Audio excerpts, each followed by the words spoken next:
Everybody kept saying, you've only got two shirts. You keep wearing the same shirts all the time. I was like, no, I actually have more shirts. I did pick up this shirt yesterday. Now, I don't drink, and you notice it's got little margaritas on it and orange wedges, but it's one of those super lightweight, silky shirts, kind of like they wear in Florida, by the way. It's great for the summertime, and it's actually a really expensive shirt. And the reason why I bought it is that there's this place called Sports Academy. I think that's it. And they had all this clothing. I got shorts and tank tops and some other things. I got these $125 pants for like 12 bucks. This shirt was like a $60 shirt, and everything was already half off. I've never seen a sale like it, maybe once or twice in my life. Everything was already half off, and you took that half off price, and it was another 75% off the half off price. So I got this like nearly $60 shirt for, I think I paid like $4.30 for it, something like that, $4. So if you're wondering why I'm wearing a slightly gaudy shirt, it's actually, you know, super silky and very lightweight. I love to pounce on stuff like that. Now there's a lot of things I've actually, and everybody's like this, doesn't matter how rich you are, beautiful or successful or otherwise, there's certain things in life everybody's failed at, and there's certain things that people have succeeded at. And I'm completely honest with myself, as anybody that's ever joined me on live stream will attest to. Extremely honest and rational about myself. And some people say, well, you stop putting yourself down. It's like, no, I'm being rational. Like, you know, I'll say stuff like, you know, I'm fat, bald, ugly, tattooed, moderately ugly, not like very. And I know things I've failed at, like I don't have a wife and kids. I mean, that I consider that to be a big failure. I failed at that. I'm obviously out of shape. I've completely failed at that. I used to be really skinny as my early videos. We all can't do everything. We can't be everything to all people, much less to ourselves. And so I know what I've succeeded at and what I've failed at. But and I love reading the comments on these videos about important life tips and tricks, and that's what I have a list of here. But I've heard a few good ones from you all, and I'd love to hear from you as well. And, you know, 95% of them I've heard before. And some I had not. And I love reading all the comments. I really do. I actually enjoy reading comments, and I'd like to hear from you on that front as well. And so I actually can give life tips on some of these things, and I've learned some secrets. And we've all learned a certain percentage of secrets about things. And sometimes some of the great secrets we learn are some of the things that we actually fail at in life. And one of the primary things that should be the case, not for entertainment, not that entertainment is bad, is for social media and the tube to be helpful. It's supposed to be about making people's lives easier rather than harder. One of the great things that I'm proud of, and I'm not saying it was ever my intent, as I hear from people that have saved their lives or lives of their loved ones. I won't give you the details on that, but you could probably put two and two together. And I love doing stuff like that. Those are not the videos that, you know, are my primary videos, obviously, but when you hear about that, that makes everything worth it. So for younger people, or even people my age or younger, everything I say in this video are things that I've learned absolutely and undeniably. And someone will say, oh, they need to take advice from some fat bald guy that stupidly covered his body in tattoos, got big holes in his ears. And listen, I'm extremely rational about myself. I know what I am and what I am not. And I have succeeded at some things. I have a sharp mind, but a sharp mind hasn't done me a whole lot of good. But I'm always been more interested in wisdom than I am with raw intellect. And filling your head with a bunch of useless facts is not that important. So let's get to it on this list. And these are things that I've either known very early on or I've learned later in life. Some of these things I knew as a very young child. I really did. Please, if you could avoid it, here's a great piece of advice. I thought I always heard the best worldly tips before, and one of them I'd heard recently is that if you're not working on your own dreams, then you are working on somebody else's. And this is really very, very true. Don't work for other people. I mean, if you have to, as a stopgap or as like a secondary job until you can get better on your feet, don't work for other people's. Just don't do it. All corporations are evil. They really and truly are. Learn necessary skills. I have some necessary skills that are quite unique and extremely rare. I don't know if you know how rare leatherworking is, for example. It is extremely rare. I mean, it's a million times more rare than like a super reliable plumber or an electrician is, which is, you know, quite hard to find. I found out recently, I kind of knew this actually forever. My friends bought a farm that's got a well on it. I called every well digger and person that would clean out wells in the entire state. And I don't know if you know this or not, but it's essentially non-existent. I mean, if I had a rig or you know, the equipment and the wherewithal, I mean, there's everybody in the world is looking for somebody to clean out a well. And there's nobody. I don't do it. I called everybody. There's just one example for, you know, for instance. This kind of sounds slightly base, but you know, there's times like right now where things are really tight and people are tight because the whole world's gone upside down. But there's always money in vices. It doesn't mean you should get into the business of vices, but there are things that people either need or fulfills things that have been timeless since the dawn of time. I'll let you figure out what vices are, but I mean, people need plumbers and electricians, people that know how to do things and build things, and I have some of those skills. I've never been involved in any vices, but think in terms of things that, you know, you can corner the market and it's a spot that is unfulfilled. If you actually sit back and look and observe your city or your town for a week or less, it actually only takes like 48 hours if you think really hard at it. It's like, you know, this need is not being met. And you interact with people and you see what people are looking for. It's like, I can't find anybody to do boom, boom, boom. And everybody else has got the same thing. I mean, when you make yourself indispensable, then you've actually set yourself up nicely in life. And these things are not taught in school or college.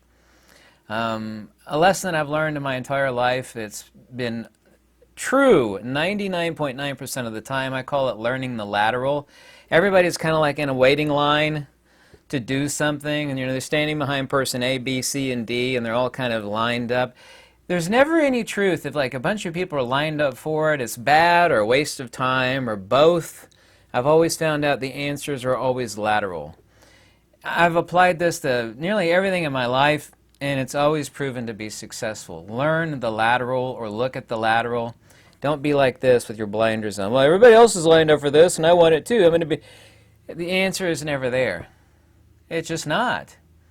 You can find it cheaper, better, faster by looking out like this, kind of like the chameleons that have their eyeballs doing this number. They're never like really looking forward unless they're focused on something they want to eat. I mean, that is a really important secret to learn in life. I've seen a lot of people made themselves quite successful by buying a thing in one area and shipping it to another. And people are like, well, everybody's doing that on Amazon. No, I'm talking about different things. There's a lot of things out there like this. Like, for example, you actually can't deal in anything from Afghanistan here in the United States. But one guy found out just by asking a lot of questions and keeping his eyeballs open and his head on a swivel. He was traveling to Nepal, and Nepal imports all this lapis lazuli from Afghanistan. And he found an enormous amount of it super, super cheap in Nepal. Well, he bought it, even though it's a middleman, Nepal is. He can't directly buy from Afghanistan for all sorts of legal reasons.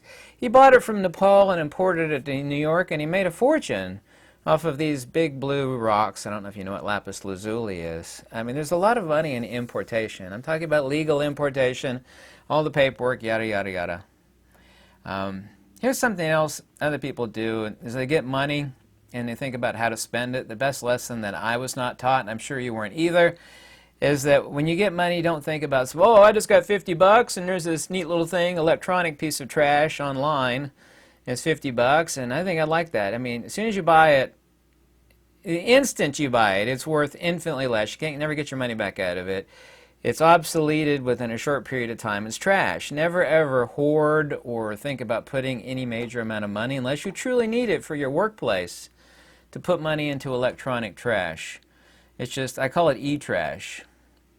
I am a big fan of like MacBook Pros and Airs, but I use that as tools in more than one business that I have. I mean, I have multiple jobs, and I put them to work, and I take really good care of them, and they last a really, really long time.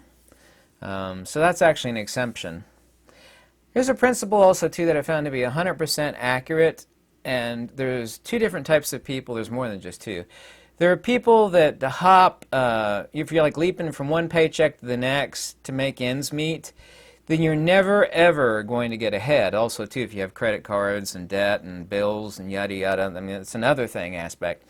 I call it the principle of pouncing. It's kind of like you're a frog on a lily pad, and you're waiting for the perfect, like this clothing. You might hate this shirt, and I might agree with you that it's loud and obnoxious, but it's an expensive shirt. And it's very silky and very transparent for the warm climate. I'm going down to Naples, Florida to stay with my friends. Not a vacation. Here at the end of this week, I'm going to wear it down there. It's perfect for South Florida, by the way. But I mean, I got it for $4. I call it pouncing. You sit back and wait. There's an old saying, and I forget, I think it's a Chinese saying. They said if you sit on the riverbank long enough, you will see the body of your enemy float by in the river.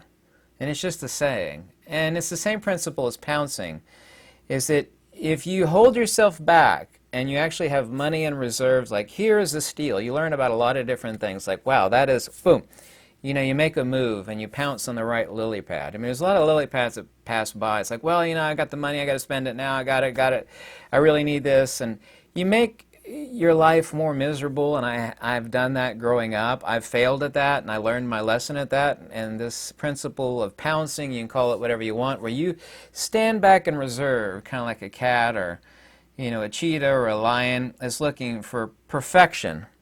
I hear that like lions and leopards and panthers and what, they never like jump out and pounce on something unless they're like 100% certain they can get it. They will bide their time, and they will wait and pounce. And if you actually act that way financially in your life, I found that to be 100% accurate. I really and truly have. I found it to be indispensable truth, and I've been applying it for decades now, and it's always proven to be very, very helpful. As far as the religious stuff, which I'm separating out from the Amish, I'm not interested in all that garbage that's associated with it, but people all the time talking about living like the Amish, and financially, no credit cards. I, for example, have no credit cards. The reason why they actually airdrop free credit cards to everybody in college is they want you to be their debt servant. They don't actually lend you money. I mean, they give you high interest garbage. The same thing with student loans, which of course they're paying people's student loans off now. That's just actually by your vote, but that's another matter. I don't believe in credit cards anymore. Some people, you'd need them for like renting cars and whatnot. I mean, and a few other things, but you pay them off immediately. I mean, if you have one, a lot of people are tempted to use the thing. I refuse to ever, ever, ever have a credit card again. I'm sorry, I just refuse to. That's what the Amish do. They hoard it when it's cheap. This is a principle I talk about in pouncing. You be looking for something, you wait, you find it cheap, and you pounce on it. Kind of like, I mean, I bought like $600 worth of clothing yesterday for like $80. $600 of clothing for like $80. You know, waited and look, head on a swivel, pounced. Like, it's already half off, and then it's another 75% off of that. Although this shirt's not really a great idea because it's kind of loud and obnoxious and tacky, maybe. It's got margaritas on it, but, you know, it's perfect for South Florida, not for Kentucky necessarily. But, you know, it's a very silky, lightweight, airy shirt. So you hoard it when it's cheap and you pounce on it. Is something the Amish do that I try to do as much as possible. Something you should do also is be invisible as much as possible to the government, to foolish people, and to those people in life that you would definitely consider to be lowlifes. All they'll do is drag you down. There's this old saying, show me your friends and I'll show you your future. You know, you make friends with fools and lowlifes, your life will be heading in the same direction. They might be funny. I've known people like that in life. They're incredibly funny and kind of cool to hang around with, but you know, they will drag you down. They are living, even though they're funny and fun, some of them. It's like that's a person you spend the weekend with, or you go someplace cool with and have fun, but you don't want to make them your friend. The Amish do that as well. They're basically invisible to the government. They don't have to actually pay into Social Security, which is, they're exempt from that, which there should be a way out of that. It's like, I don't want to pay into your Social Security. I don't expect to get it. It's a scam anyway. They fix everything and they waste nothing. I am the exact same way. Those pants I bought yesterday, which are super expensive, they're perfect waist size, but they're way too long. But I've got sewing machines here. I can actually fix the hem length very, very easy. Should have done it yesterday. They buy in bulk. I believe totally in buying bulk, especially hoarding it when it's cheap and buying in bulk. The Amish, the same as me, and I was not taught this growing up either by anybody. I learned it on my own by being very observant. I'm really, really good with land. The Amish believe in land. The land is something that takes care of you if you take care of it in more ways than one. People don't realize this until they actually own land, but it is just so incredibly true. The Amish believe in land. I'm right behind them on that. The Amish don't spend their money outside of the community. The Amish funnel their money, what excess they do have, back into their community. It's just, they say charity starts at home, and people don't learn that lesson, and that's where it should be. You funnel it outside, it's never coming back to you. Sure it is, they give it out, it comes back. No, it didn't. No, it didn't. No, it isn't. I've been like this my entire life. I could go out and buy furniture. I've never bought a new piece of furniture in my life unless it's a bed, which a bed I don't know if it technically counts as furniture. I furnished this house and my cabin with curbside. I'm a curbside trash scrounger, here we go. They're the same way. I mean, I know some wealthy rich people that are curbside pickers. Stop looking out the window. I've done it so many times. Perfect example is after the hurricane when I went to Fort Myers. The rich people over in Cape Coral, the water got really high inside of their houses. They were putting stuff. It was just the most miraculous, strange thing I've ever seen in my life. Every house nearly had stuff stacked on the curb like 6, 9, 10 feet tall. And it's like, okay, it's water damaged, it's trash now, you can't. I get that. Like wicker. However, you could wash the wicker off and you dry it out. I saw wrought iron and glass, which like all you do is wash it off. I mean, who cares if it was underwater for a day and a half? I brought home to the Fort Myers house like it's incredible furniture. It's like, it's steel and glass. I don't care if it was waterlogged. I just took a hose to it and wiped it down. I mean, really, really expensive furniture, man. People were going crazy in Cape Coral. The stuff that they were throwing away, I know insurance was paying to replace it. Like, insurance will take care of it. I'm going to throw it on the curb. Unbelievable. I'm a curbside trash scrounger. Do you really need to spend money on it? If you don't, then don't do it. People are like, oh, you get your furniture from the side of the curb? Yes, yes I do. Yes I do. Here's something, and there are countless countries where you could show this to be true. People with a lot of money and great looks and tons of friends and a family and wife and kids, and they're still miserable. More valuable than money, 1,000,000 times more valuable than money, is hope. You lose hope, you got nothing. You can have all the money, and hope is way more valuable than money. It's a little secret everybody should practice. Actually, when you wake up, be thankful for at least 1 or 2 things, if not more. 1 is enough. When you wake up, think about something in your life that you're really thankful for, and the rest of your day will actually go smoothly. I dare you to try that once. Used clothing is way cheaper, like super quality, like whatever high quality furniture that you appreciate is way cheaper on eBay or like a discount clothing store like TJ Maxx, Burlington Coat Factory than new trash clothing is. I mean, other than the hoard that I bought yesterday for super cheap of clothing, I just got 2 pair of Abercrombie & Fitch shorts coming I bought off of eBay. They're used. I'll wash them. Who cares? The more beat up and used Abercrombie & Fitch shorts look, the better they look. So I don't care if they got... One of them's got paint. Yeah, one of them, the pair of shorts I bought, was at a discount because it's got paint speckles on it. Well, they used to sell super expensive clothing like that Polo did, I believe, where they actually purposely threw paint speckles on it. I don't care if the paint speckles come out or not. It looks cooler. I got them cheap. I don't care. They got paint speckles on it. There's a little rip or tear over here. I can fix most things on my sewing machine if it's that bad, but who cares if it's got a rip or tear in it? That's like the trend for the past 20 years. Think of all the blue jeans that have gigantic holes in them. Man, that's cool. They're super expensive. So use clothing.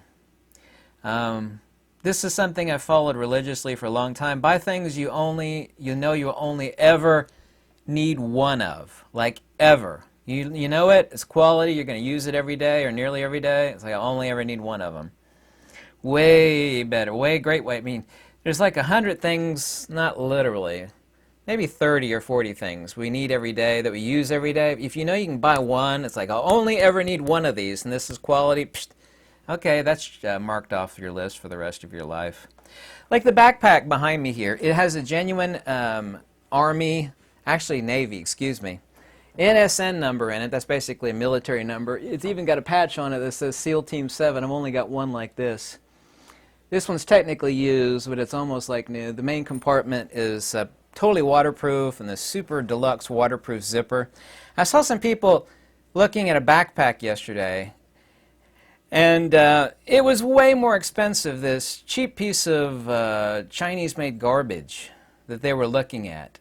It cost a whole lot more than this indestructible, genuine, and I do mean genuine. There's a patch inside with the NSN number in it. NSN is that special military number. With the genuine, this is a genuine Navy SEAL backpack, and I paid infinitely less. I got a few of these. I sold a couple of them.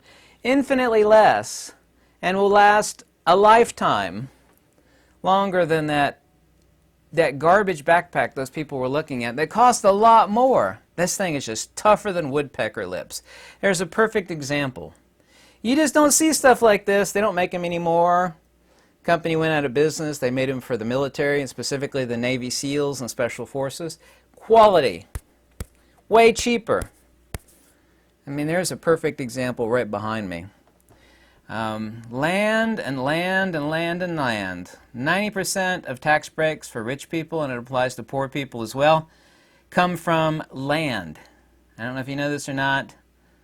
There's so many things associated with land. Every piece of land that I've ever bought, I know in a minimum, I can at least triple what I paid for it. I have a 100% track record on land. I have a one-page list below on secrets to buying land. It's only one page, and it culminates decades of my experience. It's totally free. It's a download. Any donation's always warmly welcome. Of secrets to buying raw land. You buy land that's superficially ugly but is valuable in more ways than one. You buy land in the wintertime when everybody's too lazy, when the land is ugly and sloppy and people don't want to look at land. That's when you buy it. You can get the best deals on it.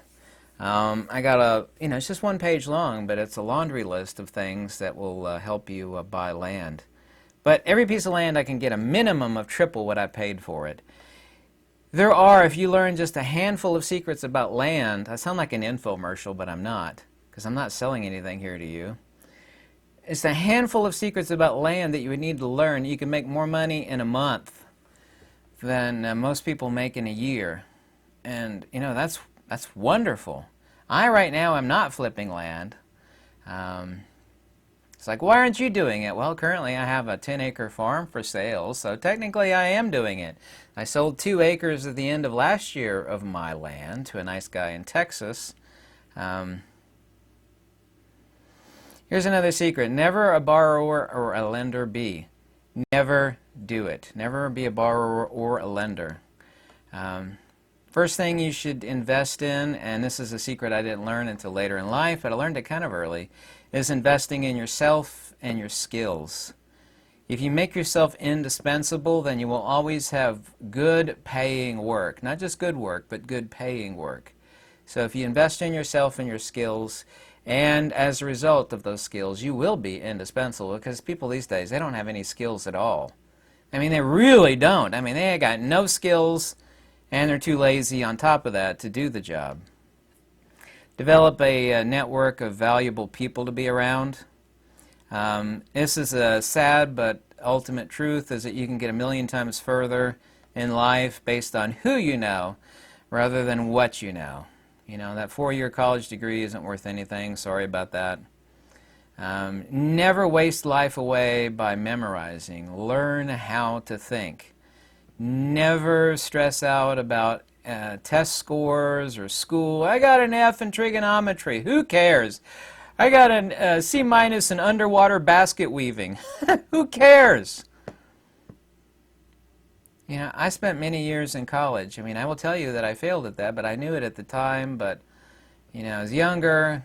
You know, I was still smarter than any of the teachers, and they hated me for it because they knew I was. And they treated me like that as well. It's just school and college, I hate to say this, and I'm pro-education, but I'm pro-real education. School and college is a dead end for losers. It just really, really, really is. Most successful people in life either dropped out of high school and never went to college, or dropped out of high school, out of college. It's just an undeniable fact. I'm not anti-education. I'm far more educated than most people, and I believe in learning every day. But when you go to those places, the desire to learn gets burned out of you, and it is literally a dead end for losers. I hate to say that, but it's 100% true. It's just a dead end for losers. Here's another fact, and then I'm going to move on to section 2 and tack that part of this video onto this end of the video, is that my buddy is a realtor. He bought a $16,000 skid steer. I don't know if you know what a skid steer is. It's basically a miniature bulldozer, pretty much. And like a new one is like $50,000 or $60,000. You got to use one with all the attachments and great working order. You know you can make over 100, depending on where you're at in the United States, over $100 to $150 an hour on those suckers. So if you had a $2,000 trailer and a used, say $20,000 or less, a used skid steer, because nobody shows up for like 5-hour minimum, and that's $500.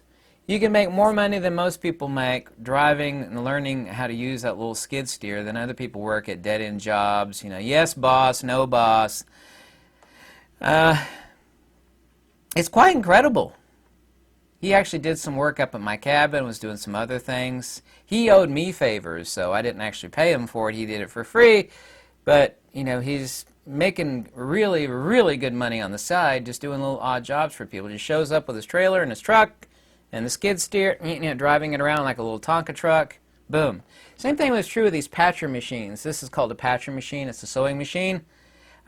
There's a lot of people, it's huge, they travel around. I'm not a biker. I grew up on Yamahas and Kawasaki's and Hondas and stuff. Not a biker at all, but with this, on the back of a van, inside of a van actually, or an enclosed RV of some sort, and go travel around the country and actually use this patcher. It's called a patcher machine for a good reason. It's actually used for sewing patches on in hard-to-reach places you can't hit with a regular sewing machine. But TED is 360-degree swiveling. It's just perfect for sewing patches on. People make good money just traveling around the country, having a good time with these machines, but there's not many people that do it. And it is extremely high demand, so there's a huge need and nobody actually filling that need. This is a $2,300 machine. All I have to do is just like screw this to the inside of a used trailer. I could travel the country around and I'd make plenty enough money to keep my head afloat financially, and I know exactly how the hell to use it and be in high demand. That's a fact. That's just one machine. It's kind of analogous to the skid steer that my buddy has that I was telling you about. Let's move on to section number 2 of this video, okay? Okay, this is section number 2 of this video, tacked on to the first section. This is proof I do edit a video once in a while, right? A huge example that I learned later in life, I wished I'd been taught this, I'm sure you weren't either. It's a mentality that people have, is that once they get money, you know, and I talked about this a little bit earlier in this video, but this is a specific of that, they'll spend it on something. It's like, well, I got this money, I really you know, want this or need this, and it's usually a want, of course. The one thing that successful people have in common is that they never think about spending money unless they absolutely have to. They think about buying things that actually work for them. It's like, I'm going to spend this money on something that is going to make money for me. In other words, I'm going to put this money to work. Instead of buying some useless piece of trash, usually electronic, It's not going to be worth anything. Unless, of course, electronics is something you need for your work. For example, my laptop computer, which I just got, thanks to my friends, a new MacBook Air computer, because my old one is older than dirt. But unless it's actually making money for you, don't buy it unless you absolutely have to. Like these clothes, for example, I basically got 85% off. I know it's an ugly shirt, for example, $4 shirt, $60 shirt for $4. You know, I would not buy something on it that had margaritas on it, but that's just one thing. Please, I beg you to learn about land. Even if you just start out buying an acre of land somewhere and look at the attributes, how it is, where it is, why it is, location, location, location, on and on and on. Even if it's just an acre, most people could afford to buy an acre. And flip it. You know, look at the comps. Right now, land is going ape. You know, we're not talking about commercial real estate or residential real estate. We're talking about raw land. And raw land does take care of itself. Look into land. Look into, and this is kind of on the front of import-export business, look into things that are much more valuable simply by changing their location. Like the guy that imported lapis lazuli from Nepal. There is an amazing amount of things that are unmet where people are making significant income just by changing its location from one place to the next. And if this means, in the case of like semi-precious gemstones, for example, which lapis lazuli is, if this means you have to, and that's a tax write-off, if you have to fly to the other side of the world and hand select it and use whatever import-export license you need depending on your country and what it is and on, there's a bunch of paperwork involving that, then do it. I mean, isn't that a way better life than working for some, you know, please don't ever work for a corporation and don't work for other people. I mean, it's just a dead end. It will always be a dead end. Even if you're super indispensable, they will treat you like you're disposable trash. You know it and I know it. I certainly do know it. All corporations are evil. Unless you can drill that into your own mind and never forget it, put it, you know, nailed over the bed inside the bed of the consciousness within your between your two ears. Never forget that all corporations are evil. Never ever trust any government. Ever, ever. Never trust the mafioso el medico. Medical mafia. They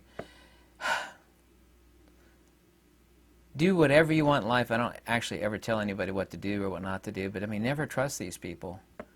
Both my friends have been perished due to these entities. I can give you tens of thousands of stories of what people have been emailing me the past few years, but I've always known how evil they are. Never buy an American-made car. Buy whatever you want. I'm sorry, I would never buy an American-made vehicle. A Ford, a Chevy, a GM, a Lincoln, a Cadillac, a Jeep. Ugh! People are like, well, it looks really cool. It's like, yeah, but it isn't going to last. Like, well, that's really hot looking. Yeah, who cares? You know, I know more than a few wealthy people, and you know what they have? They've all got Toyotas. More than a few of them have Tacomas, the same truck I have, Toyota Tacoma. Never ever try to impress anybody with fancy things. A lot of guys do that with women. Never try to impress anybody with fancy stuff. Never look like you have a buck either. I mean, I don't. But never look like that. I mean, the people with the most money, they're wearing like, they're not wearing any gold chains, and they're not really generally driving super fancy cars. They got nobody to impress. They go home and they've got everything they need and then some. Their life is comfortable and happy. They have no interest in impressing you. Anybody that, you know, is driving the super flashy car and got the Rolex, and I used to have a Rolex, not anymore. It's just a dead end, and it's a waste. Some people use that and they'll actually land really good jobs. Like, you know, oh, this guy must be somebody who's got a Rolex and a fancy car. We're going to hire that guy. You know, sometimes it does work in that regard, but I mean, never try to impress other people. Here's one important thing if you're in college, you plan on going to college, a one-year apprenticeship, even less actually, a one-year apprenticeship is worth far more than a four-year degree anywhere. I don't care if it's Yale or Harvard. It's not worth anything. I'm sorry, it's not worth anything. Sure it is. If you want to become a nurse or a doctor or a lawyer, yeah. Other than that, your degree, 4-year degree in underwater basket weaving, you know, sorry, well, being a plumber is beneath me. Well, good, because Joe Plumber down the street is making 6 figures a year, and you are begging for a grilled cheese sandwich on the street corner. Well, but I got a college degree. You know, he plumbs out